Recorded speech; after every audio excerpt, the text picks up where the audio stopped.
And welcome to tonight's broadcast. We're live here at Wild Wing Cafe broadcast booth for the Allen Major Show. Coach, we're looking forward to being here every Monday. You can catch us every Monday, except next week the show will be on Tuesday because we'll be playing Coppin State on Monday night. And you catch all the action, games.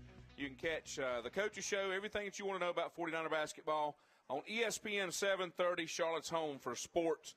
And, Coach, glad to have you along tonight. And this is probably the biggest coaching show after a really huge win against crosstown rivalry Davidson. Yeah, it was a great crowd Saturday night. People came out. I think it was around 7,500 that they said that was there. And obviously that's a huge game, and it was good to get that Hornets Nest trophy back. It's funny. I sat down in my office today, and somebody, I don't know who did it, somebody put it across, on a table by my window. And I didn't see it when I first walked in, so I sat down and I started doing a couple things in my desk, and I look up, and there's this Hornets trophy right across from me. It looks like a brain, on a stick. Actually scared me. Chocolate brain. It scared me to death for a second until I realized actually somebody put it in there. But it's great to get that back. And again, I can't say enough about the fans. I mean, just that was an electric atmosphere Saturday night. It was a lot of fun. It was a great game and a lot of fun to be at.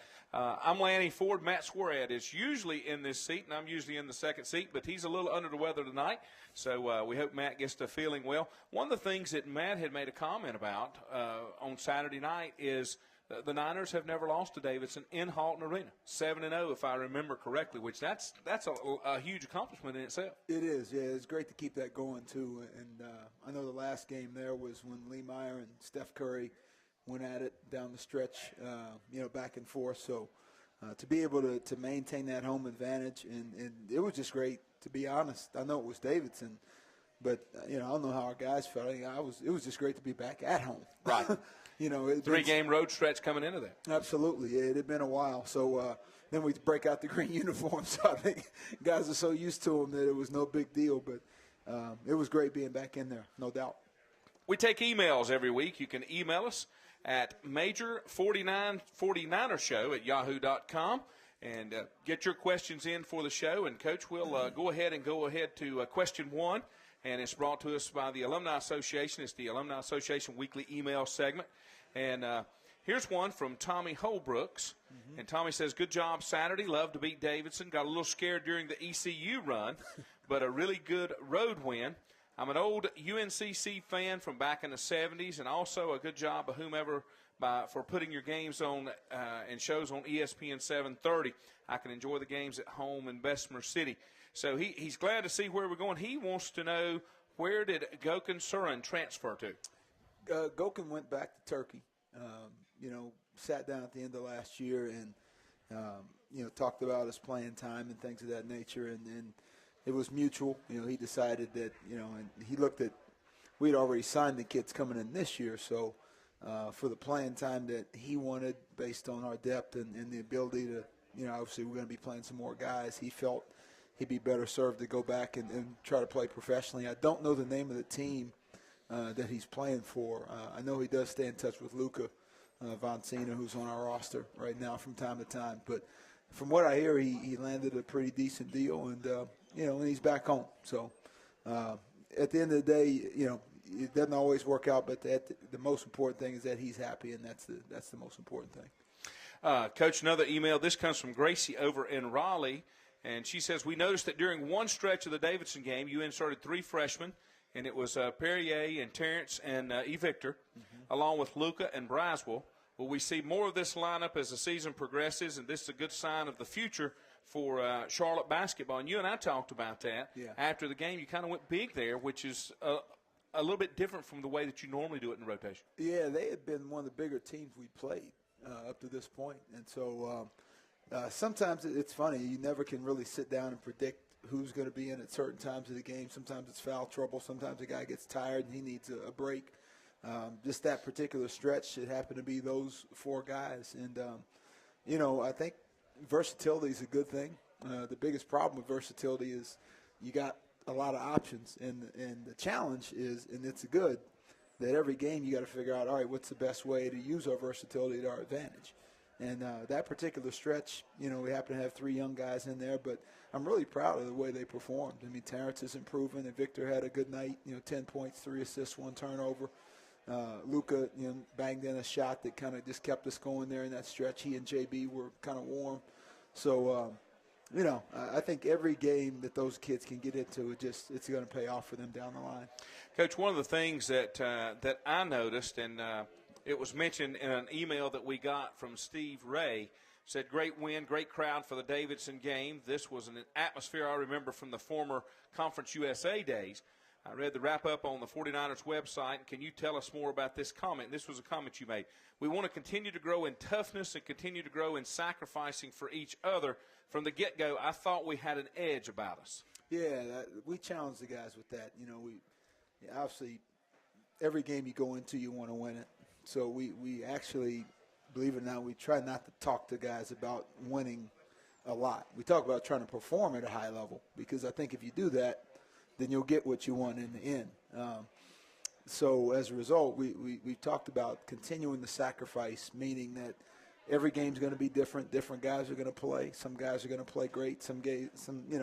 Every guy wants to be in there 40 minutes, but it doesn't always work out that way. But part of that sacrifice is, can I pull for this guy that's out there and have no reservation about it and be completely comfortable with being happy when someone else does well? Right. And that's true sacrifice. They say Kevin Garnett sacrificed almost 5 shots a game when he went to Boston. Ray Allen sacrificed just under 5 shots, about 4.5 shots a game. Paul Pierce sacrificed about 3.5, almost 4 shots a game. That's the sacrifice that those guys made. As a result, Celtics 2 years later, they win a championship. So any great team has got it. And then just continuing to build our toughness. I think, our defense is we can continue to make that our foundation. You can always have that. There's going to be some nights like Radford where the ball doesn't go in and, your execution gets a little sketchy. People change defenses on you. But you can always defend. And that's what we're trying to make our constant right now. So that was probably the most thing I was pleased about Saturday night. I thought we sustained it from beginning to end for the most part, which is good. Lanny Ford here with Coach Allen, Major Charlotte 49ers. We're here every Monday except next week. We'll be here on Tuesday night due to the game with Coppin State on Monday night. One of the other things that came in that comment, Coach, that I noticed from the beginning of the game, when you made a comment that you had an edge about it. And I thought from the very first tip there was a level of intensity that we haven't seen. And my concern was, are you going to come out of the blocks like that and be able to maintain that? But right. You were. And one of those kids that led the way was Perrier Henry. I mean, he was all over the floor from the defensive side. He was. He and Dario Green had 6 steals, So those guys just kind of found a way to, strip the ball away from people. And they just, just our activity level I thought was really good. And, I didn't quite know. That would have been Saturday was 11 out of 12 days that we had either practiced or had a game. So you're wondering as a coach, okay, are you going to be able to sustain that? Like you said, it was great to start the game that way, but you hope that shoe doesn't drop, and then you're like, all right, did we lose it for a stretch? And a team like Davidson's good enough to make you pay, when you do. So that to me. When you can do that, that's a good thing. Now, from a maturity standpoint, can you take a picture of that as a team, put it on your mantle, and say, hey, this is what we want to have night in, night out, especially from a defensive standpoint. I thought the hustle was fantastic that was out there. Another thing that came up, this is from Dave Washam, and this is from our weekly Alumni Association email segment. It says, ball movement was the best I've seen in the last 2 years. I know you weren't deep last year, and that led to tired play, but is this what we should come to expect? In the Davidson win, there were great passes by all 5 players and open shots, even some backdoor cuts. Do you think, or do you take what the defense gives you, or should we see, where you're playing is best for both teams? Yes.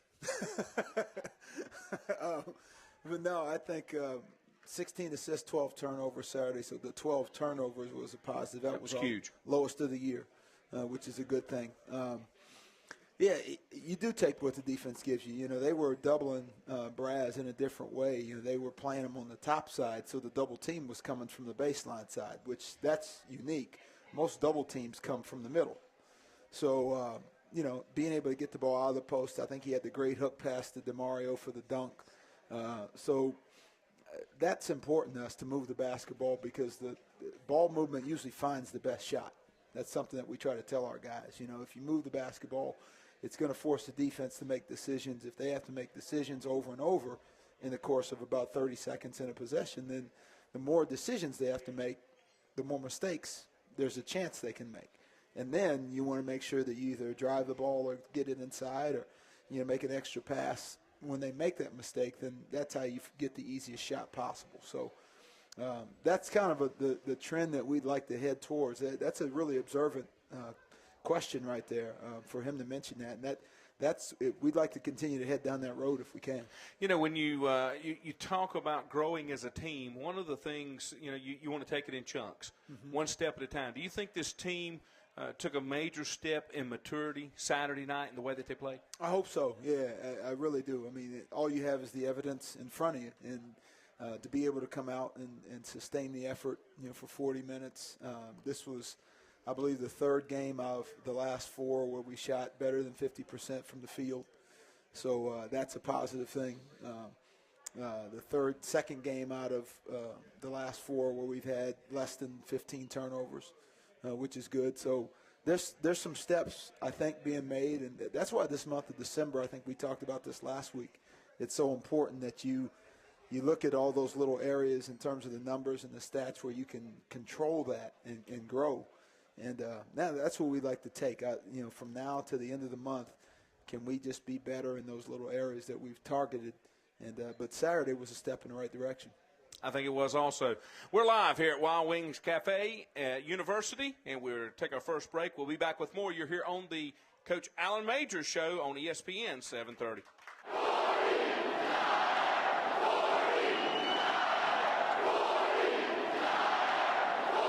And welcome back to the Coach Alan Majors Show. We're live here at Wild Wing Cafe, University, and glad to have you along. We're here every Monday night except next week. It'll be on Tuesday night because we will be playing at Halton Arena against Coppin State on next Monday night. Coach, we've got exam break coming up, and you've got, I think we've talked about a 9-day break here. Yeah. I'm sure it's easier coming off a big win like this win at Davidson.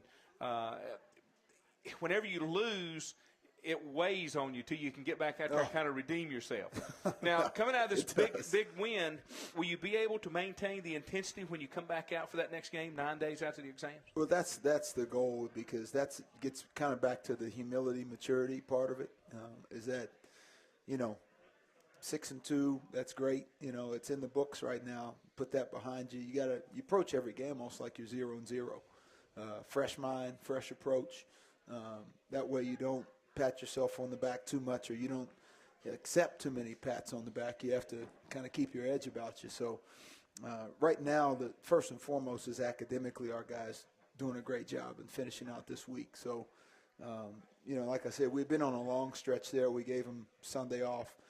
They had today off. We'll come back tomorrow and do some light work because we still got a bunch of guys with exams tomorrow, Wednesday, and a few on Thursday. You know, Wednesday we'll get back at it, and, you know, Thursday, Friday.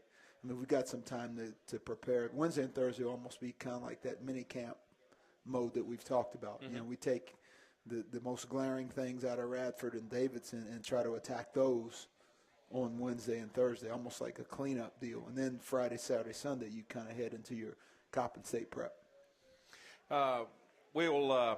We'll talk about a little bit of stats from our stat stuffer sheet. It's brought to you by Time Warner Cable's bundled package.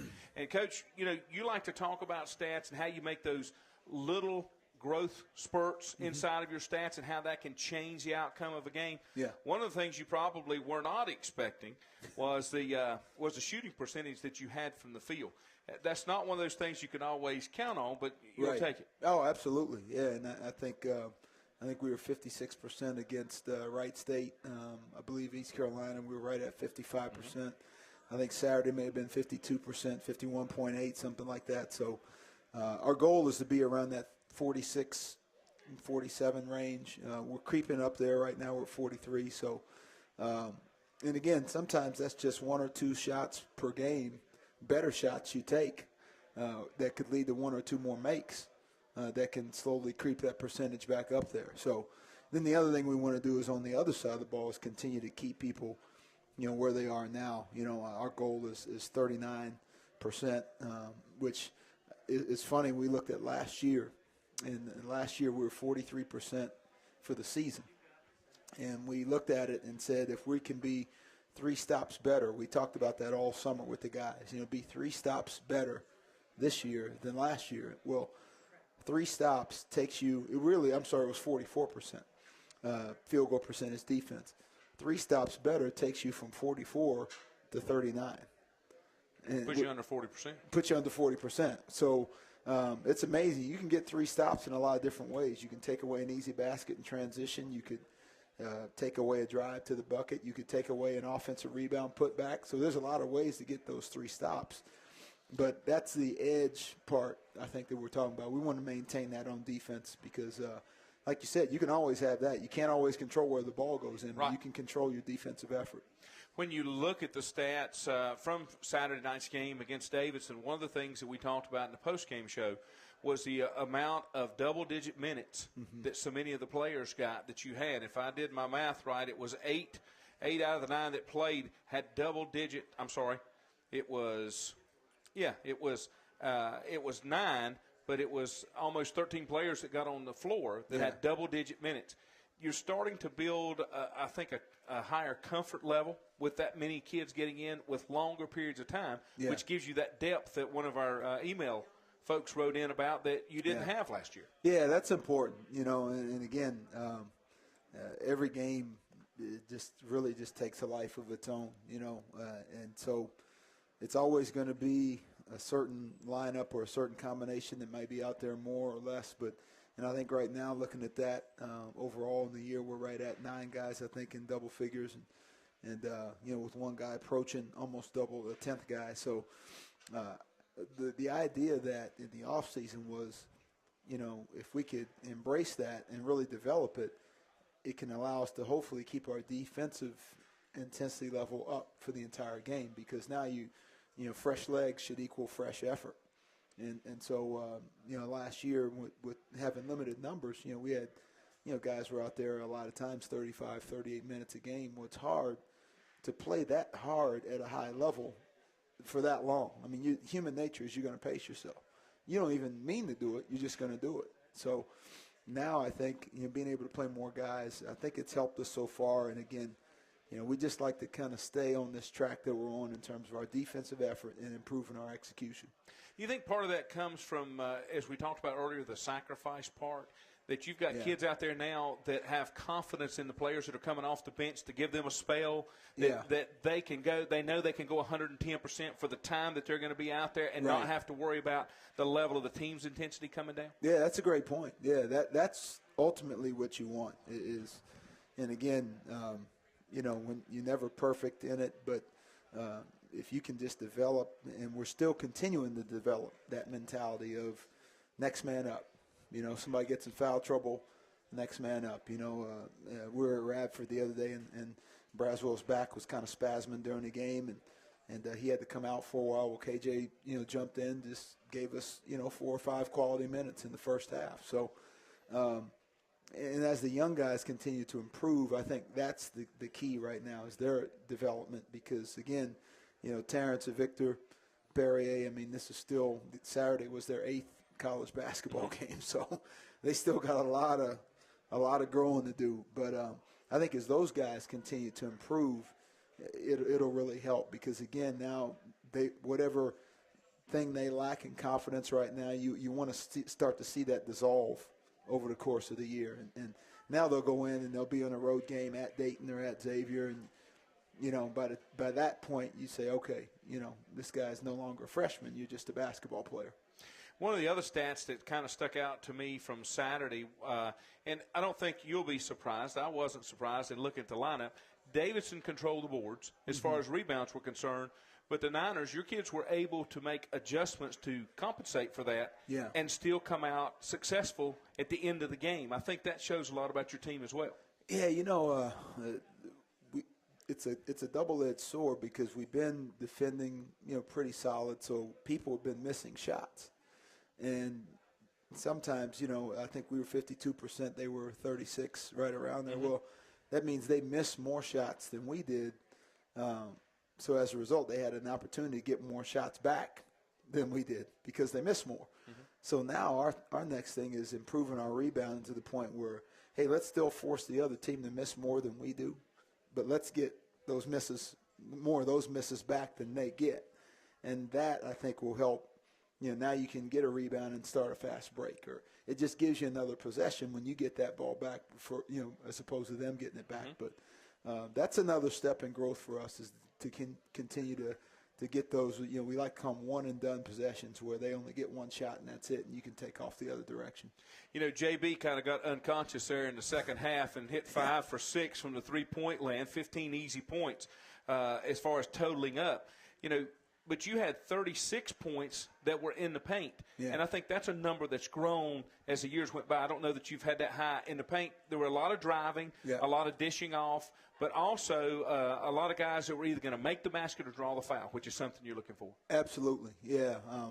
Victor had one drive late in the game. I think at one point Perrier was out top, and he drove one down the paint and hit a pull-up. It's what that does is that takes the pressure off your execution. If you can get easy baskets. And I think some of those baskets probably counted in transition, too. I'm not sure what our fast break points were, but I think we had 19. So, and some of those, I think, came early in the second half where we were able to, kind of get out and run some. So if you can run and get some easy ones, and if you can, in the half court, drive it or post it and get some easy ones, now the reliance on jumpers, jumpers will come as an easy, as a flow of just, execution, as opposed to if you have to rely on jumpers and you're not getting the easy ones, that's when it puts pressure on your offense. Well, the other side of that also is, and a defense doesn't do it intentionally, they do it unintentionally. Yeah. They'll start to sag back if they feel like they're getting beat in the paint, which will open up and make those shots a little bit easier from the field. Absolutely. So ultimately you want to develop a mindset that, your team can execute against any defense. And that's hard to do because sometimes you see 1-3-1. We've seen 1-3-1s this year already. We've seen 2-3 zones. We've seen 3-2 zones. We've seen man-to-man that where they get out in pressure. We've seen man-to-man where it's a little bit more packed in. So, as you kind of continue on, if you can get comfortable with saying, okay, here's a certain defense here. Here's the best way to execute against it.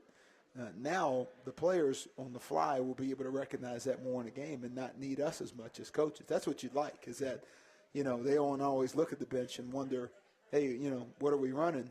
That they can just go and see what the defense is doing and execute it on their own. So I think the best teams have a kind of remote control about themselves where they can do it and not always have to rely on the bench. Wildcats were able to, creep back in there towards the end of the first half, go in at the break, up 1 point. Do you think it was do you think they looked at it when they came out in the second half and maybe thought they could continue that momentum and maybe were a little stunned at the way the 49ers came out and played right up to their face and went the other way with it? Yeah, I don't know. I thought they'd probably come out in the second half and really try to get at us in that first 4 minutes because sometimes when you have a first half to think like them, you're saying, hey, we trailed for most of the half and then we came out of the half with the lead.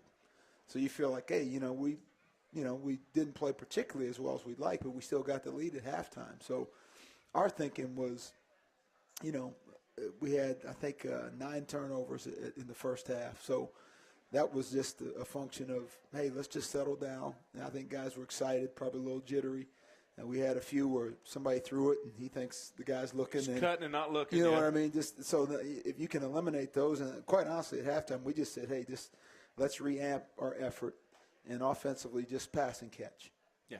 Honestly, it sounds elementary, but just pass and catch, test their defense because Davidson's really good defensively. They're not going to let you get anything on the first or second pass. And they're going to make you work 4, 5, 6 passes into the possession. So I thought the guys embraced just continuing to move the ball and test them a little bit more. And that's, I think, would allow for some of those drives that you're talking about. And I think you're exactly right.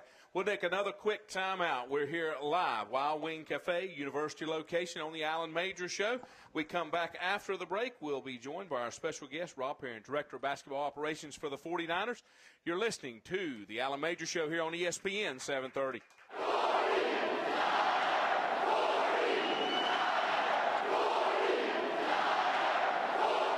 We're back here at the Alan Major Show, Wild Wing Cafe broadcast booth. You can catch a video replay of the show tomorrow on the University channels NTN Channel 22 and on Time Warner Cable 3 times tomorrow. 4 more on Wednesday. Tune in for details. We normally have a player guest, but we're going to have a coach guest since the player's involved in exams. And our guest tonight's Coach Rob Perrin. He's Director of Basketball Operations. And this segment is brought to you by Ortho Carolina. Ortho Carolina, you improved. So I guess the easiest question to start out is, what do you do as Director of Basketball Operations? Now, I was told that could take the rest of the show, but we'll see if you can condense it. I guess the best way you could phrase it, it's kind of the catch-all category in Trivia Pursuit. You could do a little bit of everything from travel to schedules to media relations to community service to game scheduling, budget, paperwork. I feel like every piece of paper that comes through our office comes to my office first, but so it's a little bit of everything, catch-all category, so to speak. Coach Major said when the position was hired that there were 5 things that you had to do, and before you ever got settled in, those 5 things had already grown. Yeah, it never stops, and I think if you want to sustain any level of success, your to-do list is never done. I'm very fortunate and grateful Coach Major kept me around. Well, one of the things that I want to talk to you a little bit about is I understand you keep up with some of the former players. Sure. That used to be in. So what is that like? And do you kind of relate that to some of the players that are here now to see maybe where they've been from a success standpoint, what their career led to? Right. Well, it's neat, especially in the summer. A lot of them come back to work out. And so, if a guy's struggling with this or that, you can refer him back to a player that maybe went through some of the same struggles and figured it out. And it's just good to see them all, especially in the summer. Mark Cologne and Tom Whitestone are here, both historians of Charlotte, and you get to see a lot of history and hear about a lot of history as the guys come through. So that's neat. That's neat stuff to see all the guys come back through the office. It's I guess it's like any collegiate atmosphere when the players, once you get into the program, you're always a part of that program, not just the 4 or 5 years, whatever your career may be here, but you're a lifer. You're always a part of that program. Yeah, it's neat. Even like a lot of guys that come through that were here before I arrived at Charlotte. Like, I didn't come here when Lee Meyer Goldwire. I came at the end of his career, but seeing him or talking to him, or even if on Facebook now, which is something I've finally got into. It's just great how you can kind of keep up with those guys playing overseas. Dewan's over in Turkey. EJ Drayton was over in Israel. Big Antoine Coleman is driving a Brinks truck because nobody'd take money from that guy. He's about 6'7", 280. He's scary just by looking at you. But no, it's neat to see all the different guys and just have the conversations about how just doing life, and how basketball has taught them so many lessons that apply to family and friends. And I'm sure that when these guys come back, it's good to have them to interact with the current players to give them some of those post-basketball life lessons that are happening, but what basketball did for them to prepare. Sure. Yeah, it's neat. It's kind of education never really stops. You think you get done with college and you learn a lot, and it really sets you up for the rest of life. But education never stops, and it's just we've had a really good tradition of coaches, of players, and that, I think that's helped us in a lot of ways. One of the things I think that is very important, and I think it evolves from the close knit that you have inside of a basketball team. Because we're talking about players that come back and assist that were not part of Coach Major, or you don't know what coach they were part of, but they're part of 49er basketball. And that's the most important thing. You think about some players that maybe played for a certain coach or inside their career, but all of that goes away, and you just want to be part of the 49er Nation. Right. It was neat. Diego called. I have a lot of friends when big games come up because the people are calling about tickets and stuff. But Diego called, and I was just said, do you need one? Are you bringing your wife? Is it a date night? Are you bringing the kids? And it was 4. And what's so great about Alan is, he says it very well. He says, never call before you come through. You don't have to call and ask for permission to come to practice or come through the office. We want you to make it feel like home, because it is your home. And he's done a great job of setting the tone and the precedence with that, and I think the comfort level is very high with all the former players. Well, that's special, because you want these young kids that are coming through. Right. It kind of gives them a peek into the future, what they may be able to expect coming through a program like this. It's neat. Alan kind of instituted a summer get-together, a barbecue at his house, and cornbread, and you can read about that on our webpage. But it was great to see all the guys come back. So now, instead of just having it on alumni weekend, we kind of have 2 weekends a year where those guys can all come back and tell stories, and their scoring averages go from 8 points a game to 15 points a game or whatever it may be. But it's fun to kind of have more of those times, more than just once a year. So are you telling me that college sports is no different from high school sports? The greatest athletes never played on the team, but 5 years after you graduated, you're the greatest thing that ever walked down the hall, because nobody remembers. Yeah, no, but somebody knows the truth. It usually comes out in those conversations. Yeah, when you put a bunch of players together, some stats can kind of get inflated, but there'll usually be somebody there that will call you on it and let you know that really wasn't what your percentage was. Right. Big Mike Washington's one of the funniest storytellers. If you ever get a chance, listen to him talk about some of the old regime, but he'll set the story straight. And I guess having somebody like Cornbread come back and talk about the run that they made, right, and that anything is possible regardless of where you're at, because a lot of people didn't think it could happen back then. Right, and it's neat that's what's so great about what sports. You just look at what our soccer team did, and I kind of like their mentality. We're not the underdog. If we play as a team and as one, we can beat anybody. And I think that's a good lesson for all teams, not just our basketball team, but any, to see that, they were very talented, but they didn't have 5 All-Americans or anything like that, but they just played as one, and that's a great lesson to learn. Coach Rob Perrin, he is Director of Basketball Operations for the Charlotte 49ers. Thank you, sir, for taking the time. Thanks for having me. And being out here with us on the Allen Major Show here at Wild Wing Cafe. We'll take another quick time out. We come back on the other side. Coach Major will join us again, and we'll continue talking about 49er basketball. We're live, Wild Wing Cafe University, for the Allen Major Show on ESPN 730.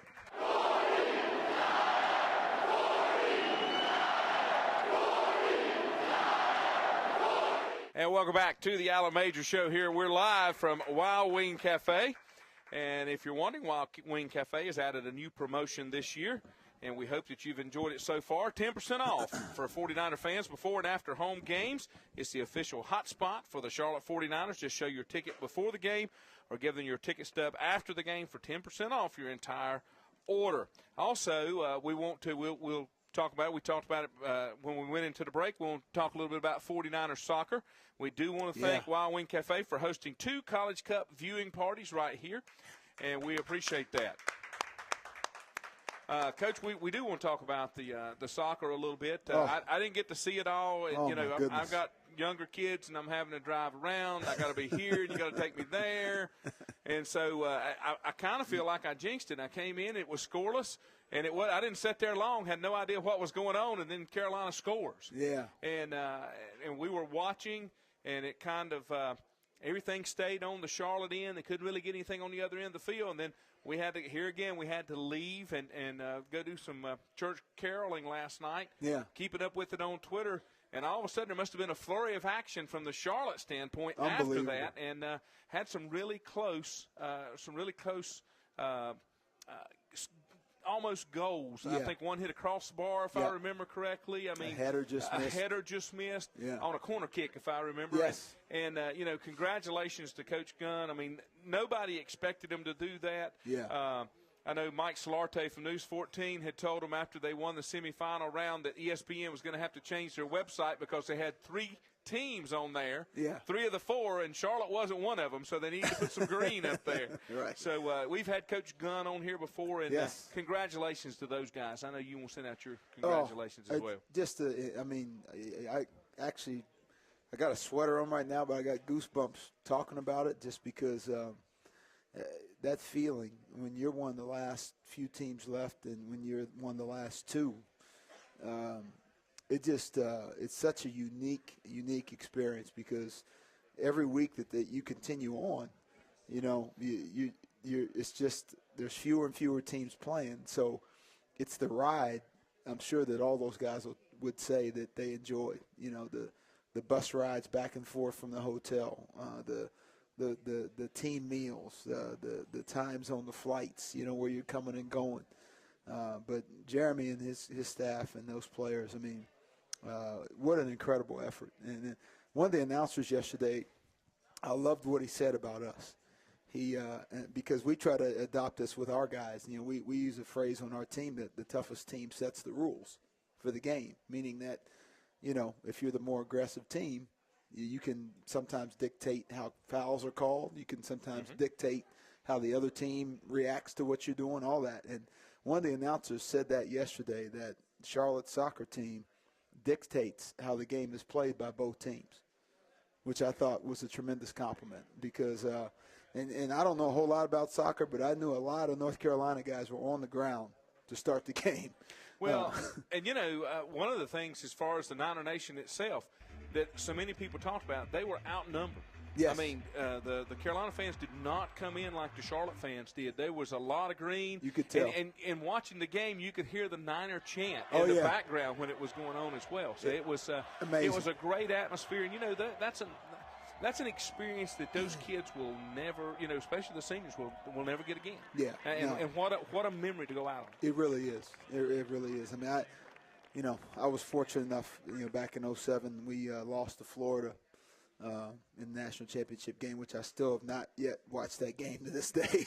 But still, it's the ride. It's the journey. That it is absolutely you can't express it, how much fun it is. And I know those kids felt that. And, Evan was here. James was here a couple weeks ago, last week, matter of fact.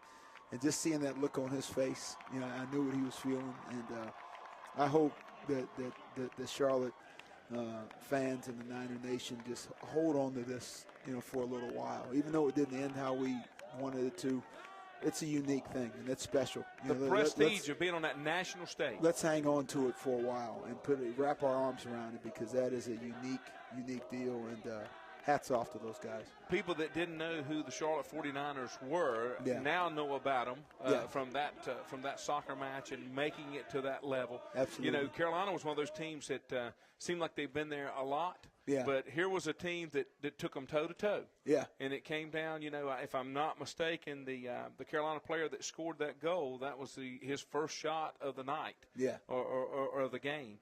And so anything could happen, but you're right, it's an experience that you will not get over. Yeah. I haven't seen Jeremy yet, but I want to make sure I get to him this week because, again, that's just a special run. And like you say, I hope we savor it for a while and forget, the loss is hard, but just remember how special that really is because that's very, very unique. It really is. Let me go back to our game from Saturday. You mentioned something there. You talked about setting the tone for the game.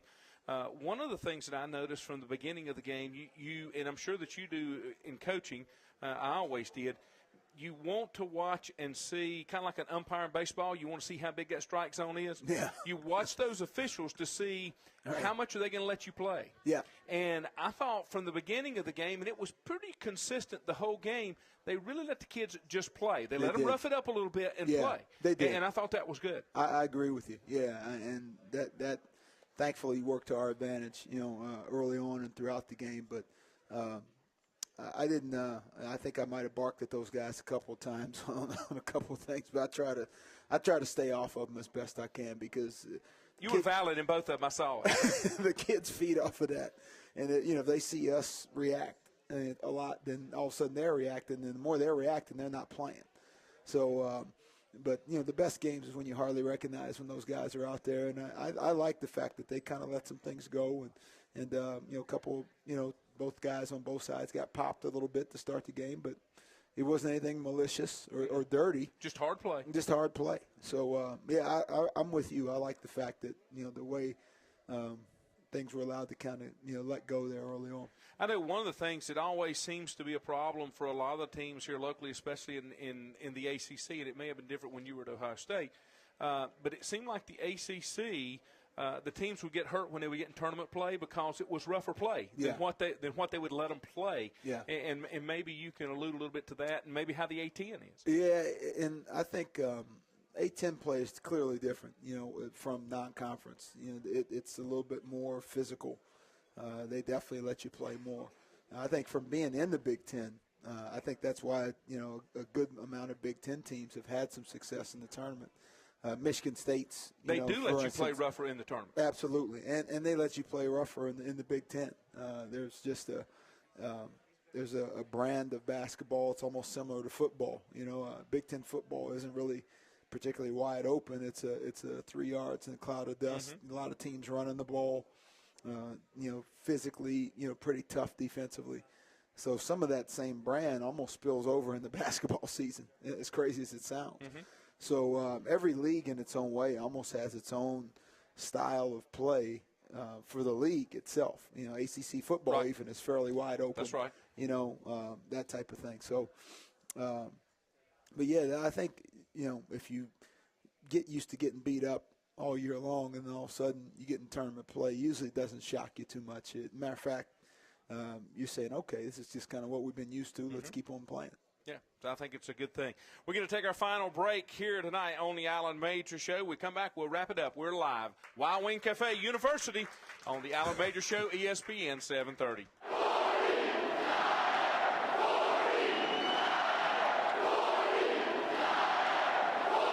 And welcome back to the Allen Major Show. We are live from Wild Wing Cafe University. And we're here every Monday night at 7 o'clock, except next week. Next week we'll be here on Tuesday night at 7 o'clock, as we will be at Halton Arena next Monday night with Coppin State. And I'm trying to think if it was last night or Saturday night we got in and flipped on the TV, and Coppin State was playing Illinois? Last night. Okay, yeah. Just caught just a little bit up, just kind of flipping the channels, but the name popped out because I know they're going to be in town. Yeah. They I think the final was 80-63, but Fang Mitchell, the coach there, has been there 26 years now. At Coppin? Yeah, and he's got 4 starters back from last year. I want to say almost all double-figure guys, if not close to double-figure scorers. So they've got terrific experience. They mix it up on defense a little bit. They try to make you think is probably the best way I could describe it. They're not your straight-up man-to-man for 40 minutes, like some teams where you kind of get a beat on them. Mm-hmm. They're going to change up a little. So, and again, you got to talk about a team that's got some experience. They've got some seniors. Schedule-wise, they're not afraid of anybody. They've been at Purdue. They played Illinois. I'm trying to think of who else. I believe Illinois is ranked 23rd. Does that sound 22nd, yeah. 22nd, undefeated. 23rd. Okay. Yeah. And that was, that game last night was around a 12-point game, with, under 5 minutes to go. So they're going to come in and have a lot of juice, but I think our most important thing is getting better. This is such a great month to, embrace that mindset that we've talked about as far as December goes. And, first things first. Let's get these finals knocked out. Let's finish strong. And now we can go into this weekend in terms of practice and prep with a clear head. And again, let's just, really try to attack this month here. And good to have the next 2 at home. Don't want to think ahead. Don't want to look past anybody. But just stay humble and keep working. That's our mindset. Now I'm assuming the kids will get some time off during Christmas break. Yes. Because I know we've got some games rolling into Christmas, and then the week after Christmas, I think we're on the road and don't come back to the next home game. I believe it's the 4th against Richmond, start conference play. Yeah. But they'll get some time off there as well. Yeah, they will. We'll play Miami the 22nd, then they'll get the 23rd, 24th, 25th, so 3 full days, and then we'll come back, kind of, have a workout on the 26th, and then we'll leave the 27th, practice before we leave on the 27th, play on the 28th against Arkansas, and then that trip will similar to our Mercer Georgia Tech trip last year. The games are 4 days apart. Arkansas is the 28th. Memphis is the 31st. So we'll stay out there. We won't come back. We'll just bus from Arkansas to Memphis on the 29th, be in Memphis on the 30th, kind of have an extra day, practice, get used to the arena a little bit, have some team meals together, that type of thing, and then we'll play in the evening on New Year's Eve. So tremendous challenge. I mean, Arkansas has got a new coach, Mike Anderson, who's basically built nothing against Frank Haith. He's done a tremendous job with their team this year, but he's really built a tremendous program in Missouri, and he's going back home to Arkansas. He was Nolan Richardson's assistant for many years.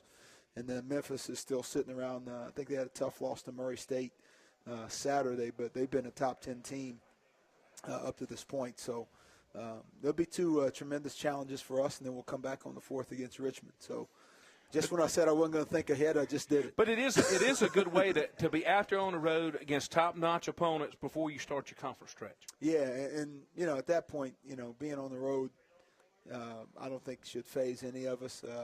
The big thing will be just, having our mindset to go play great basketball against tremendous opponents in great environments. Memphis' environment, I'm sure, will be great, and I know for a fact that Coach Anderson's, got a lot of excitement going at Arkansas with the homecoming coming back as head coach. Yeah, it's an exciting time of basketball and a lot of basketball yet to be played. I guess, Coach, one final thought. Where are you hoping that your kids' minds are when they get back at this 9-day stretch? Just to have an edge in terms of defensively. Let's not forget how we started this 9-day stretch, with a tremendous defensive effort, one of our best of the year. So, we'll have to kind of stoke that in our own way in practice with some short scrimmages and keep it competitive because the last thing you want to do is come out of a long stretch and be flat. And so, and then offensively, just continuing to get better, taking care of the basketball. And we'll have plenty of time to get a lot of shots up and just improving our execution. We'd like to continue to creep up that 43% field goal percentage and get that up a notch or two higher by the end of the month. Coach, we appreciate you letting me fill in. For Coach Alan Major, this is Lanny Ford. Have a good evening and good night.